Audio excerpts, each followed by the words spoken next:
Horror कहानियाँ TV. रहस्यमयी गर्भ। 60 वर्ष की उर्मिला शहर के बाहरी हिस्से में अपने छोटे से घर में अकेली रहा करती थी। एक रात शहर में बहुत जोर का तूफान आया। जोर जोर से हवाएं और आंधी तूफान के साथ तेज बारिश होने लगी। उन आवाजों को सुनकर कोई भी घबरा जाता, लेकिन उर्मिला घर के सारे खिड़की दरवाजे बंद कर गहरी नींद में सो रही थी। रात के लगभग 12 बजे होंगे कि किसी ने उर्मिला के घर का दरवाजा खटखटाया। दरवाजे के खटखटाने की आवाज सुनकर उर्मिला की नींद खुलती है। आखिर इतनी रात को कौन आया होगा? उर्मिला जाकर दरवाजा खोलती है तो सामने लगभग 26 साल की बेहद सुंदर लड़की को खड़ा देख हैरान रह जाती है। कौन हो बेटा? और इतनी रात को इतने भयंकर तूफान में कहाँ भटक रही हो? चाची, आपने मुझे पहचाना नहीं?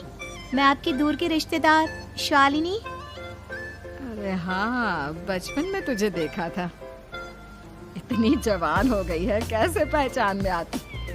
लेकिन तू यहाँ क्या कर रही है, और वो भी ऐसी अंधेरी तूफान भरी रात में? उर्मिला की बात सुनते ही शालिनी की आंखों से आंसू बहने लगे।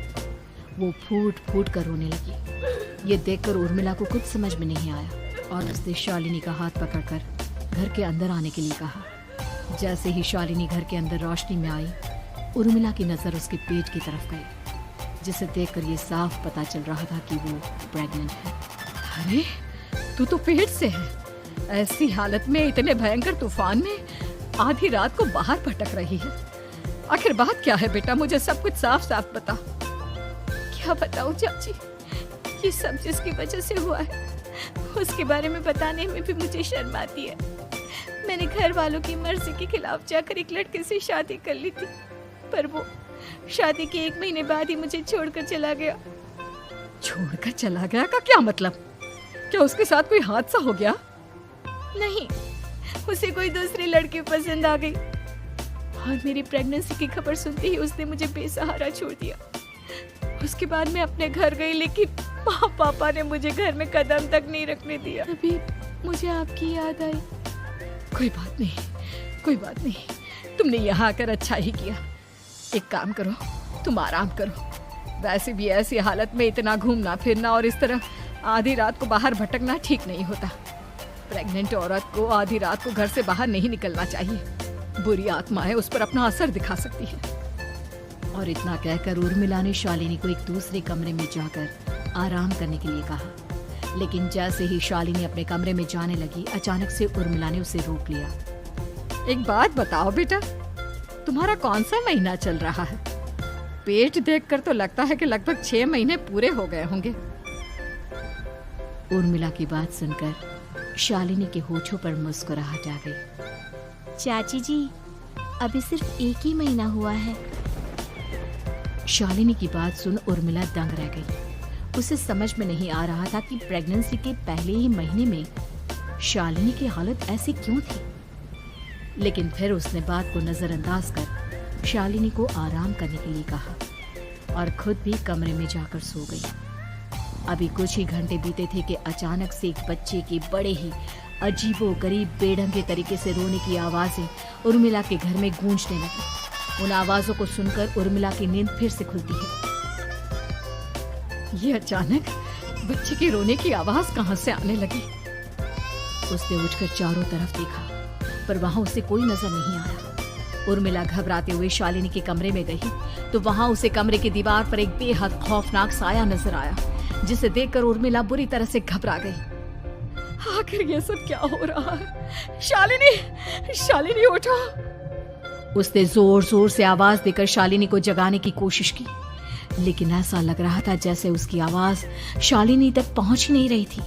कमरे की दीवार पर एक बहुत बड़ा और बेहद डरावने दिखने वाले इंसान का साया और एक बच्चे के अजीबोगरीब ढंग से रोने और चीखने की आवाजें अब उर्मिला को ज्यादा डराने लगी थी। उर्मिला को शालिनी की चिंता सताने लगी और उसने पूरी ताकत के साथ चीखकर शालिनी को आवाज लगाई, शालिनी! तभी अचानक सब कुछ एकदम पहले जैसा हो जाता है और उर्मिला की आवाज सुनकर शालिनी की नींद खुलती है।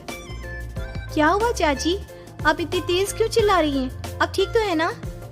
अभी अभी मैंने तुम्हारे कमरे में कुछ अजीब सा देखा। तुम ठीक हो ना शालिनी? मुझे यहाँ एक बच्चे के रोने की आवाजें आ रही थी। लगता है आपको मेरी कुछ ज्यादा ही चिंता हो गई है। आपने मेरी प्रेगनेंसी के बारे में कुछ ज्यादा ही सोच लिया होगा। मैं एकदम ठीक हूँ, आप आराम से सो जाइए। इतना कहकर शालिनी ने उर्मिला को फिर से अपने कमरे में जाने के लिए कहा और खुद भी जाकर सो गई। पर अब उर्मिला की आंखों से नींद गायब हो चुकी थी। अगली सुबह जब शालिनी उठी तो वो सीधा उर्मिला के पास आई। गुड मॉर्निंग चाची। तभी अचानक उर्मिला की नजर शालिनी के पेट पर पड़ती है, जिस पर नीले रंग से एक अजीब सी आकृति नजर आ रही थी। शालिनी, ये तुम्हारे पेट को क्या हुआ? मैंने इतनी औरतों को देखा है, ऐसा तो किसी के साथ नहीं होता। शालिनी ने जैसे ही अपने पेट की तरफ देखा तो उसे वहां कुछ भी नजर नहीं आया। चाची कुछ भी तो नहीं है, सब कुछ एकदम नॉर्मल है। आपको क्या अजीब लग रहा है?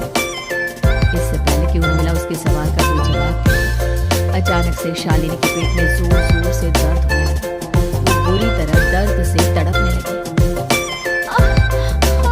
चाची, चाची। ये सब देखकर उर्मिला बहुत घबरा गई। उसने धीरे धीरे शालिनी के पेट को सहलाना शुरू किया, लेकिन शालिनी का दर्द कम नहीं हुआ। उर्मिला जाकर रसोई से पानी का गिलास लेकर आई और शालिनी को पानी पिलाने की कोशिश करने लगी। ले बेटा, पानी पी ले, तुझे आराम मिलेगा। ले ले। नहीं चाची, मुझे बहुत तेज दर्द हो रहा है। अरे थोड़ा पी ले बेटा। जैसे ही उर्मिला ने शालिनी को पानी पिलाया, उसने देखा कि गिलास में बचा पानी का रंग नीला पड़ गया और शालिनी की आंखें अजीब हो गई। उसके पेट पर बच्चे का एक डरावना चेहरा नजर आने लगा। ये सब देखकर उर्मिला की डर से हालत खराब होने लगी, पर तभी शालिनी का दर्द ठीक हो गया। बेटी, अभी तुम्हारा दर्द ठीक है तो ऐसा करो, तुम थोड़ी देर आराम कर लो। शालिनी को आराम करने के लिए कहकर उर्मिला तेज कदमों से चलकर घर से बाहर निकल जाती है और पास ही रहने वाली एक औरत कालिंदी के पास पहुंचती है। अरे उर्मिला बहन, बड़े दिनों बाद दिखाई दी, क्या हुआ? बहुत घबराई हुई सी लग रही हो, सब ठीक तो है ना? क्या बताओ कालिंदी बहन, मेरी एक दूर की रिश्तेदार आई हुई है। वो पेट से है और उसके साथ ना अजीब अजीब चीजें हो रही है। अब उर्मिला सारी बात कालिंदी को बताती है, जिसे सुनने के बाद काले जादू और तंत्र विद्या की माहिर कालिंदी एक ताबीज बनाकर उसे देती है। बहन, मुझे शालिनी पर किसी बुरी आत्मा का साया लगता है। ये ताबीज ले जाओ, आज रात को 12 बजे उसे पहना देना, फिर सब ठीक हो जाएगा। उर्मिला ताबीज लेकर घर वापस आती है और अब आधी रात के होने का इंतजार करने लगती है। जैसे ही आधी रात होती है, वो नींद में सोई शालिनी को ताबीज पहना शांति से अपने कमरे में आकर अपने पलंग पर लेट जाती है। अब सब ठीक हो जाएगा। ये सोचकर उर्मिला शांति की एक सांस ही लेती है कि तभी अचानक उसकी आंखों के सामने कुछ ऐसा आता है जिसे देखकर उर्मिला डर से चीखने लगती है। तुम कौन हो? कौन हो तुम? जाओ यहाँ से, जाओ जाओ यहाँ से। तभी उर्मिला की एक जोरदार दर्द भरी डरावनी चीख वहां पर गूंज गई। उर्मिला की आंखों के सामने एक बच्चा खड़ा हुआ था, जिसका पूरा शरीर किसी बूढ़े की तरह नजर आता था, लेकिन मुंह किसी नवजात बच्चे की तरह था। उसकी आंखें गुस्से से लाल थी और वो घूर घूर कर उर्मिला की तरफ देखा जा रहा था। कौन हो तुम? कौन हो? उर्मिला के चीखते ही वो बच्चा जोर जोर से रोने लगा। घबराकर उर्मिला ने अपने हाथों को अपने कानों पर रख लिया। उसकी समझ में नहीं आ रहा है कि आखिर ये सब उसके साथ क्या हो रहा है। कौन हो तुम? कौन हो? क्या चाहते हो मुझसे? जाओ यहाँ से। आखिर तुम हो? अचानक से उर्मिला के पूरे लाल रंग की रोशनी फैली। वो बच्चा धीरे धीरे कदमों से चलता हुआ उर्मिला की तरफ बढ़ने लगा। किसी नवजात पैदा हुए बच्चे के जैसे उसके रोने की आवाज अब उर्मिला के कानों में गूंज रही थी। लेकिन कुछ ही सेकंड में वो चुप हो गया और उसने बेहद खतरनाक आवाज में उर्मिला के सवाल का जवाब दिया। मैं वो हूँ जो अब तक पैदा नहीं हुआ, लेकिन जब मैं पैदा हो जाऊंगा तो वो होगा जो अब तक कभी नहीं हुआ। क्या कहना चाहते हो तुम? रात तक नहीं हुआ। तबाही होगी, तबाही। सब कुछ खत्म हो जाएगा और ये जो लड़की मुझे जन्म देने वाली है, मैं उसका खून पी जाऊंगा, सारा खून।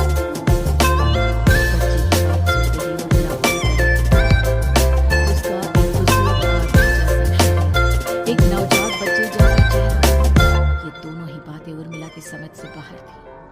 तभी वो बच्चा अचानक गायब हो गया। घर का माहौल फिर से पहले जैसा हो गया। लाल रंग की रोशनी भी अब गायब हो चुकी थी। उर्मिला दौड़कर शालिनी के कमरे में पहुंची, जहां वो गहरी नींद में सोई हुई थी, पर उसके गले का ताबीज गायब हो चुका था। उठो उठो शालिनी, उठो बेटा, मुझे तुमसे जरूरी बात करनी है। अरे चाची क्या हुआ? इतनी रात को आप परेशान क्यों कर रही हैं? सब ठीक है ना? अभी जब तुम सो रही थी ना, तो मैंने तुम्हारे गले में एक ताबीज पहनाया था। कहाँ गया बेटा, बताओ मुझे। शालिनी ने चारों तरफ अपनी नजरें घुमाकर देखा, लेकिन वहां पर कोई ताबीज नहीं था। वह हैरानी से उर्मिला के चेहरे की तरफ देखने लगी। उसे समझ में नहीं आ रहा था कि आखिर उर्मिला किस ताबीज के बारे में बात कर रही थी। नहीं चाची, यहाँ कोई ताबीज नहीं है। लगता है आपने कोई बुरा सपना देखा है। मैंने कोई बुरा सपना नहीं देखा। खैर छोड़ो, तुम अब सो जाओ, कल सुबह बात करते हैं। डर और घबराहट की वजह से उर्मिला की आंखों से नींद तो जैसे बिल्कुल गायब हो गई थी। अगली सुबह उर्मिला बिना कोई देर किए गांव के बाहर एक छोटी सी झोपड़ी में रहने वाले बूढ़े पंडित के पास पहुंची। पंडित जी, मेरी मदद कीजिए। अरे आओ आओ उर्मिला, क्या हुआ? सब ठीक तो है ना? क्या बताओ पंडित जी, बहुत बड़ी मुसीबत है। मेरी दूर की एक रिश्तेदार लड़की पेट से है और उसके साथ बहुत डरावनी चीजें हो रही है। कल रात को तो एक अजीब सा दिखने वाला बच्चा मेरी आंखों के सामने आकर खड़ा हो गया था। ये तुम क्या कह रही हो? मुझे साफ साफ बताओ कि आखिर तुमने क्या देखा? उर्मिला ने अपने साथ हुई बीती रात की पूरी घटना पंडित जी को बताई, जिसे सुन पंडित जी के माथे पर चिंता की लकीरें उभर आई। अनर्थ होने वाला है, अनर्थ। बरसों पहले भी उस हैवान ने एक लड़की के पेट से जन्म लिया था और उसके बाद उस शहर को पूरी तरह से तबाह कर दिया। कैसी विपदा पंडित जी, कैसे बात कर रहे हैं आप? बताइए मुझे, और इसका उपाय क्या है? इसका उपाय तो है, लेकिन बहुत कठिन है। हो सकता है कि उस उपाय को करने के दौरान तुम्हारी जान भी चली जाए। मुझे मेरी जान की कोई परवाह नहीं, पर आप जिस तबाही के बारे में बात कर रहे हैं, बस वो नहीं होनी चाहिए। लाखों लोगों की जान बचाने के लिए मैं कुछ भी करूंगी। तो ठीक है, मेरी बात ध्यान से सुनो। बरसों पहले एक भयानक तांत्रिक ने अपनी तंत्र क्रिया के जरिए एक मासूम लड़की के साथ रिश्ता बनाकर उसके पेट से जन्म लिया था। इस तरह से वो अपने जैसे लोगों की संख्या इस दुनिया में बढ़ाना चाहता था। आपके कहने का मतलब है कि शालिनी के पेट से भी उस शैतान को जन्म लेना है, इसलिए उसने उसके साथ ये सब किया है। ठीक पहचाना तुमने। अब मैं तुम्हें एक ऐसा सिंदूर दूंगा जिसे तुम्हें ले जाकर उस लड़की के पेट पर लगाना होगा। क्या ऐसा करने से सब कुछ ठीक हो जाएगा? नहीं उर्मिला, ये सब इतना आसान नहीं। उस लड़की के पेट पर सिंदूर लगाने के बाद तुम्हें उसका पेट काटकर उस हैवान को बाहर निकालना होगा। नहीं पंडित जी, मैं ये सब नहीं कर सकती। मैं भला एक जिंदा लड़की के पेट को अपने हाथों से कैसे काट सकती हूँ? अगर तुमने ऐसा नहीं किया तो कुछ ही दिनों में वो हैवान उस लड़की के शरीर से जन्म लेगा और उसके शरीर के सारे खून को पीकर अपनी ताकत को बढ़ाएगा। उसके बाद वो धीरे धीरे इस पूरे शहर को तबाह कर देगा। यहाँ पर कोई जिंदा नहीं बचेगा। लेकिन अगर मैं उसके पेट को काट दूंगी तो क्या वो जिंदा बच पाएगी? अगर शालिनी को कुछ हो गया तो, अगर उसकी मृत्यु हो गई तो? ऐसा कुछ नहीं होगा उर्मिला, तुम्हें अपने मन को पक्का करके ये काम करना ही होगा। सिंदूर लेने के बाद उर्मिला झोपड़ी से बाहर निकलने ही वाली थी कि तभी पंडित जी ने उसे पीछे से आवाज देकर रोका। उर्मिला, उस लड़की का पेट काटकर हैवान को बाहर निकालना ही काफी नहीं होगा। तुम्हें ध्यान रखना होगा कि ये सब करते हुए उस बच्चे का जो आधा बूढ़े का शरीर है उस पर सिंदूर की एक बूंद भी ना लगने पाए, क्योंकि अगर ऐसा हुआ तो वो तुम्हें और बाकी सबको कच्चा खा जाएगा। पंडित जी की बात सुन उर्मिला की आंखें फटी रह गई और उसके शरीर में डर की लहर दौड़ गई। फिर भी उसने हिम्मत की। ठीक है पंडित जी, मैं पूरी कोशिश करूंगी कि मैं उस हैवान को वहीं के वहीं खत्म कर पाऊं। इसके बाद उर्मिला तेज कदमों के साथ घर वापस आती है। दिन बीतता है, रात का अंधेरा छाने लगता है। शालिनी खाना खाकर सोने चली जाती है और उर्मिला लगातार उसके गहरी नींद में सो जाने का इंतजार करने लगती है, जिसके बाद उर्मिला दबे कदमों से शालिनी के कमरे में पहुंच गई। मुझे ये करना ही होगा। अब उर्मिला ने धीरे धीरे शालिनी के पेट पर पंडित जी का दिया सिंदूर लगाना शुरू किया। उर्मिला के हाथ बुरी तरह से कांप रहे थे। उसके एक हाथ में चाकू था जिससे वो पेट काटने वाली थी। उर्मिला ने एक नजर शालिनी के चेहरे की तरफ देखा और फिर डरते हुए उसके पेट पर चाकू चलाना शुरू किया। कमाल है, मैं इसका पेट काट रही हूँ और ये आराम से सो रही है। इससे दर्द नहीं हो रहा क्या? तभी अचानक उर्मिला के कानों में बच्चे के रोने की आवाज सुनाई देने लगी। उसने घबराकर चारों तरफ देखा पर वहां पर कोई नहीं था। बस रोने की आवाज लगातार आ रही थी। उर्मिला बिना रुके लगातार शालिनी के पेट को काटती रही। उसे इस बात का भी ध्यान रखना था कि सिंदूर बच्चे के बूढ़े आदमी वाली शरीर के हिस्से पर ना लगे। कुछ ही देर में वो हैवानी बच्चा उर्मिला के हाथों में था। उसने बड़ी ही सावधानी से उस बच्चे को बाहर निकाला और पंडित जी के कहे अनुसार उसे घर से दूर जलाने के लिए ले गई। पर तभी उसके सामने वही बूढ़े शरीर और बच्चे के चेहरे वाला बच्चा आ गया। अपनी गोद में और सामने भी बच्चे को देखकर उर्मिला हैरान रह गई। मुझे मारोगी? मुझे इतनी हिम्मत कैसे आ गई तुम्हारी? तुम पैदा नहीं हुए हो और मुझे पता है जब तक तुम्हारा जन्म नहीं हो जाता तो मुझे कुछ नहीं कर सकते।